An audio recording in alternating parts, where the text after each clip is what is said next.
que nous avons défini les éléments composant le cœur du conseil de famille, il est important de déterminer qui va en faire partie et dans quelles conditions. Ces éléments se retrouvent dans la zone expérience du conseil de famille. Ils vont déterminer l'expérience souhaitée pour les membres du forum. Les premières cases à adresser concernent les membres de votre conseil de famille et les règles qui régissent l'inclusion et l'exclusion de ces membres. Vous pourriez peut-être penser qu'il est trop tôt pour définir les règles de gestion des membres. Toutefois, il est intéressant de les définir dès la création du conseil de famille, puisque sa composition sera certainement amenée à évoluer au fil du temps et nous souhaitons avoir quelque chose qui est clair sur lequel s'appuyer. Pour vous aider, voici une liste de questions que vous pourriez vous poser pour déterminer ces critères.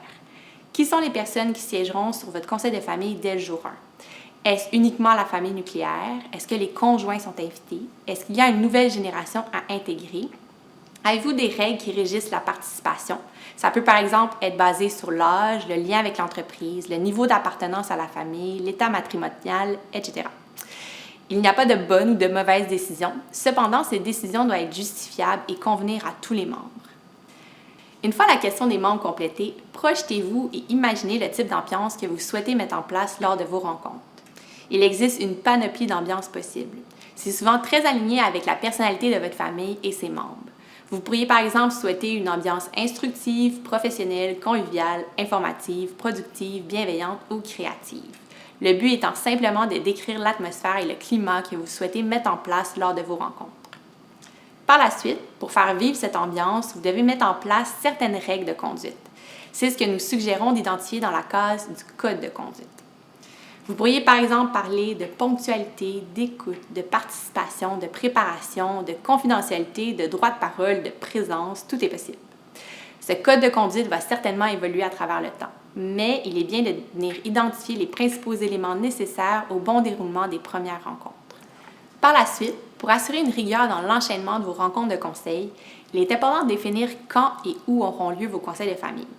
Cette récurrence est un élément important du succès et de la pérennité. Le choix de l'endroit n'est pas négligeable. Vous devez trouver un lieu qui représente l'ambiance que vous souhaitez mettre en place et un lieu qui permettra à chaque membre du conseil de pouvoir s'impliquer à 100% dans le déroulement, et ce, sans dérangement. Certains vont choisir une salle de réunion dans l'entreprise, d'autres vont préférer la maison familiale ou même un lieu indépendant tel qu'une salle communautaire. Pour le moment et la fréquence, commencez par vous demander quel est le meilleur moment pour tenir ces rencontres. Est-ce le jour, le soir, en semaine, pendant la fin de semaine? Par la suite, demandez-vous à quelle fréquence souhaitez-vous tenir vos rencontres. Est-ce à tous les mois, aux 3 mois, une fois par année?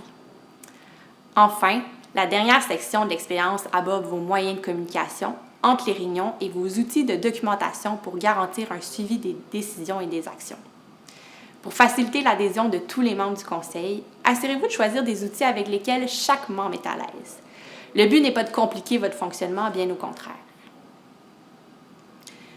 Pour vous donner quelques exemples, vous pouvez utiliser des moyens de communication numériques sous forme de messagerie ou encore de plateformes collaboratives telles que Slack, Teams, Miro, Notion, Workplace, etc.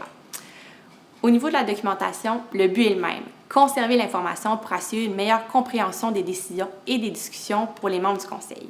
Ainsi, vous pouvez utiliser des dossiers virtuels partagés, tels qu'un Google Drive, ou un système physique, tel qu'un cartable. Il n'y a qu'une seule règle à respecter. Chaque participant doit utiliser les mêmes outils. Cette règle peut paraître simple, mais dites-vous que si chacun fait à sa guise, cela peut rapidement se transformer en chaos et l'information sera compliquée à retrouver. C'est donc ce qui complète la réflexion sur l'expérience de votre conseil de famille. Dans la prochaine capsule, nous regarderons les processus. Bonne réflexion!